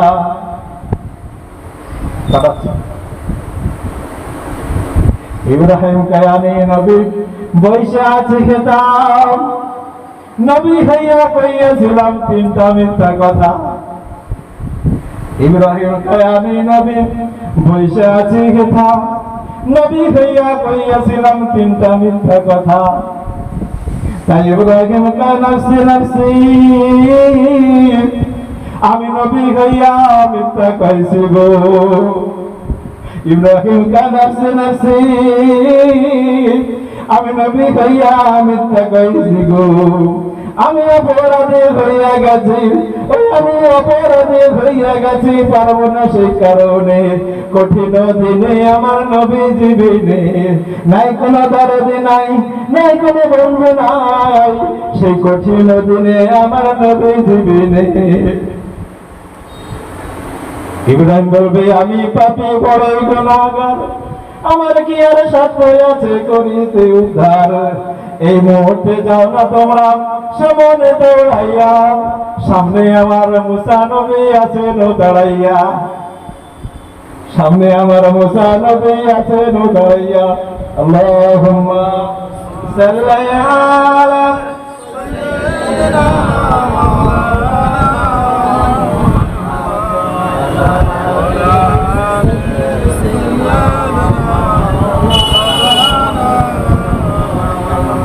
মুসা বলবে আমার সাজা, ওরে মুসা বলবে আমার সাজা দুজকে রাখুন। আমি নবী হইয়া একটা মানুষ কইরাছিলাম খুন, মনে আছে ইতিহাস? মুসা আলাইহিস সালামের অনুশোচনা হবে, আল্লাহর সম্মুখে যাবে, আল্লাহর সামনে দাঁড়াবে, আরে সুপারিশ করবে, এটা তো পরের কথা। আল্লাহর সামনে যেতে লজ্জা বোধ করবে। তাই মুসা বলবে আমার সাজা দুজকে রাখুন। আমি নবী হইয়া একটা মানুষ কইরাছিলাম খুন। তাই মুসা বলবে নফসি নফসি, আমি নবী হইয়া খুন কইরাছি গো। তাই মুসা বলবে নফসি নফসি, আমি নবী হইয়া খুন কইরাছি গো। আমি অপরাধী হইয়া গেছি, পারবো না সেই কারণে। কঠিন দিনে আমার নবী জীবনে নাই কোনো দরদি নাই, নাই কোনো বন্ধু নাই, কঠিন দিনে আমার নবী জীবনে। মুসা বলবে আমি পাপী বড়ই গুনাহগার, আমার কি আর সাধ্য আছে করিতে উদ্ধার। এই মুহূর্তে যাও না তোমরা সামনে দৌড়াইয়া, সামনে আমার ঈসা নবী আছেন দাঁড়াইয়া। ওরে এই মুহূর্তে যাও না তোমরা সামনে দৌড়াইয়া, সামনে আমার ঈসা নবী আছেন দাঁড়াইয়া। ঈসা বলবে আমি পাপী বড়ই গুনাহগার, আমার কি আর সাধ্য আছে করিতে উদ্ধার। আমার কি তোর সাধ্য, আমি তো ওই ভুলে জর্জরিত। পিতা ছাড়া জন্ম নিলাম এই ভব সংসারে, পিতা ছাড়া জন্ম নিলাম এই ভব সংসারে। পিতার পুত্র বলিল আল্লাহর পুত্র বলিল কতজন আমারে। পিতা ছাড়া জন্ম নিলাম এই ভব সংসারে, আল্লাহর পুত্র বলিল কতজন আমারে। তাই ঈসা বলবে নফসি নফসি, আমি আমার উম্মতের জন্য লজ্জা পাইছি গো। আমি অপরাধী হইয়া গেছি, পারবো না সেই কারণে। কঠিন দিনে আমার নবী জীবিনে, নাই কোনো বন্ধু নাই, নাই কোনো বন্ধু নাই, কঠিন দিনে আমার নবী জীবিনে। মুকিসা বলবে আমি পাপী বড়ই গুনাহগার, আমার কি আর সাধ্য আছে করিতে উদ্ধার। এই মুহূর্তে যাও না তোমরা সামনে দৌড়াইয়া, সামনে আখেরি পয়গম্বর যিনি আখেরি আম্বিয়া, সামনে আছেন আখেরি পয়গম্বর যিনি আখেরি আম্বিয়া। নারে তাকবীর, নারে তাকবীর। যাইয়া দেখি দিনের নবী, যাইয়া দেখি দিনের নবী, দিনের আম্বিয়া, সাজদাতে পড়িয়া কাঁদে উম্মতি বলিয়া। যাইয়া দেখি দিনের নবী, দিনের আম্বিয়া, সাজদাতে পড়িয়া কাঁদে উম্মতি বলিয়া। নবী কাঁদে উম্মতি, আমার উম্মতের কি হইবে গতি গো। নবী কায়া উম্মতি, আমার উম্মতের কি হইবে গতি গো। ওরে দয়া হলে পাবে মুক্তি, ওরে তার দয়া হলে পাবে মুক্তি, ওরে মায়া হলে পাবে মুক্তি। এই নবীর কারণে কঠিন দিনে আমার নবী জীবিনে, নাই কোনো দরদ নাই, নাই কোনো বন্ধু নাই, কঠিন হাসরের দিনে আমার নবী জীবিনে।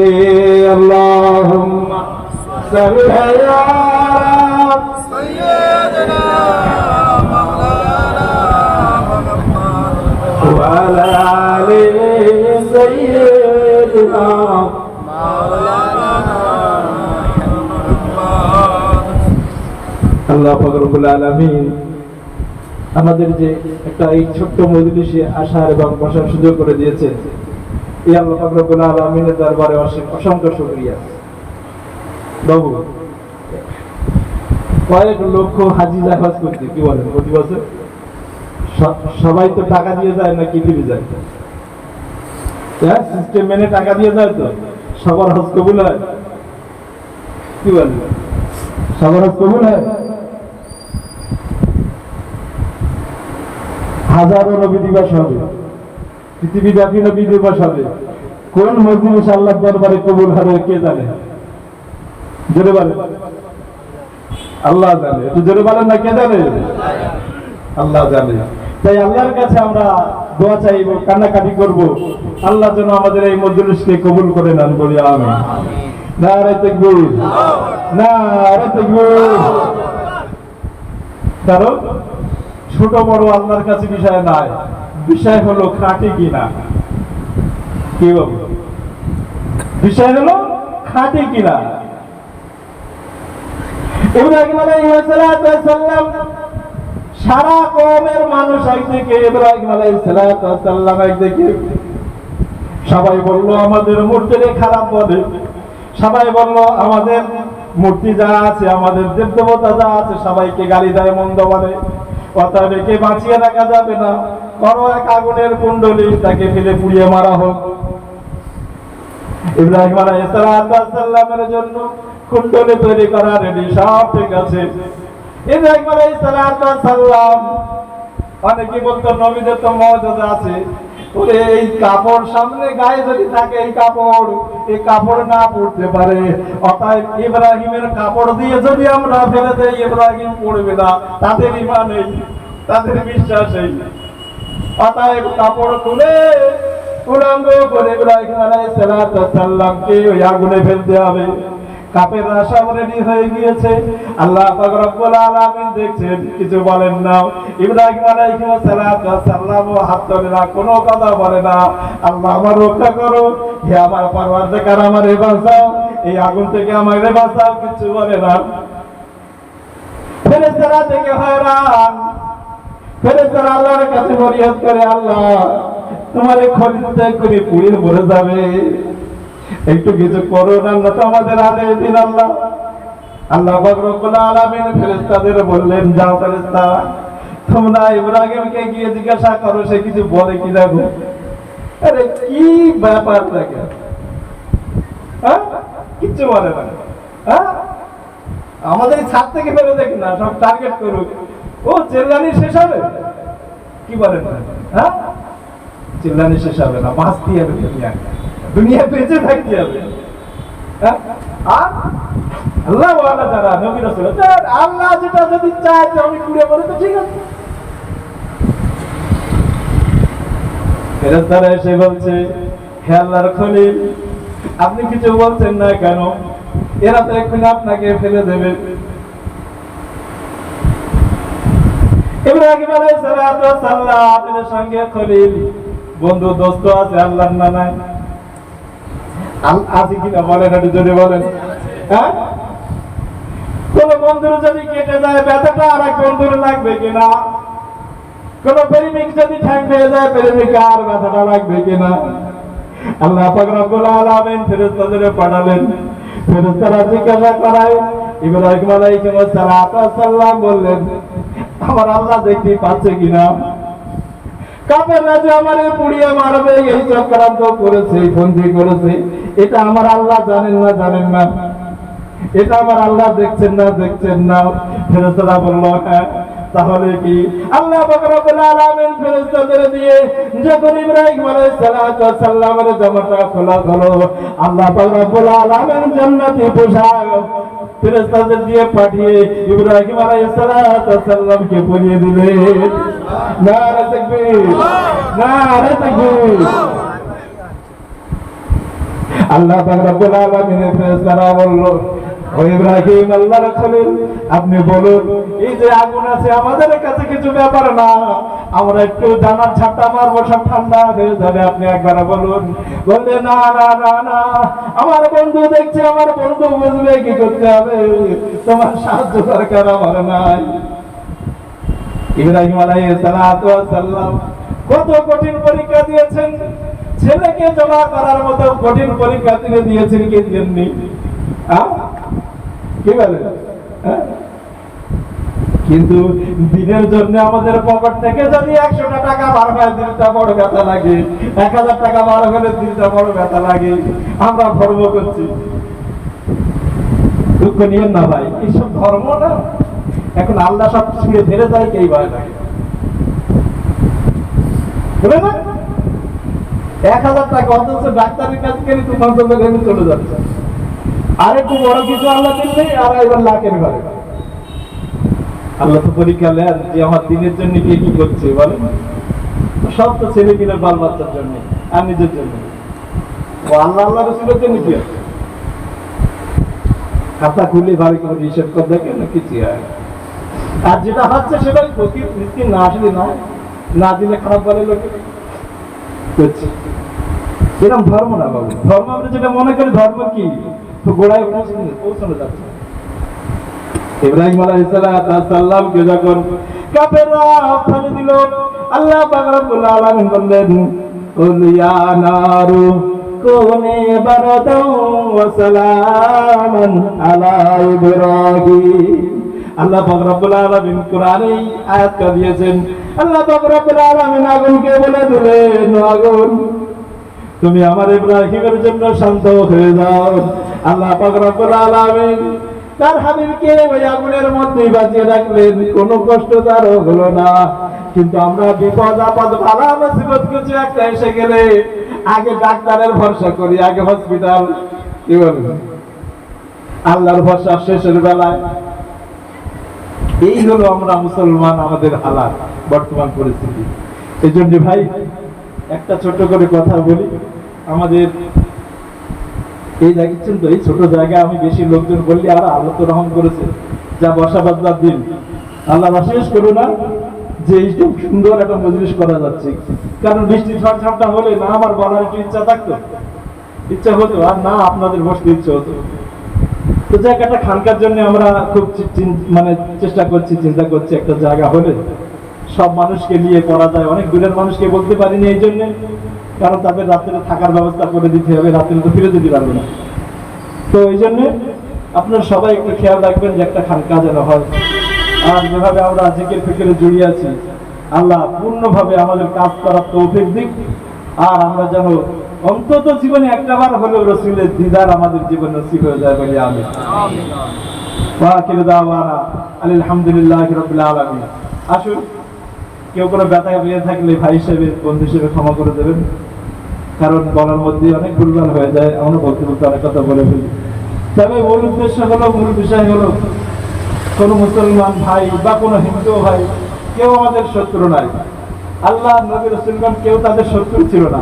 শুধু একটা কথা বলেছিল, ভাই এটা গেলে তোদের বিপদ আছে, তোরা ফিরিয়ে আয় এবং তওবা কর। আমরাও বলি মুসলমান ভাই যেদিন যারা যেখানে আছেন এখন বুঝতে পারছেন না, তো আপনারা ফিরে আসুন, আল্লাহকে আল্লাহ বলে স্বীকার করুন, রসুলকে রসুল বলে মেনে নেন, জীবনটা শান্তিতে ভরে যাবে। আপনি না খেয়ে ক্ষুধার্ত থেকেও একটা শান্তি অনুভব করবেন, কারণ এটা ওই শক্তি আল্লাহ পাকের তরফ থেকে আসে। সেটা আপনি করেন, আমরা করি, সবাইকে আল্লাহ করার তৌফিক দিন। আর আল্লাহ এই মজলিস কবুল করুন। একটু সেই নবীর সামনে একটু সালাম পেশ করি। ইয়া নবী সালাম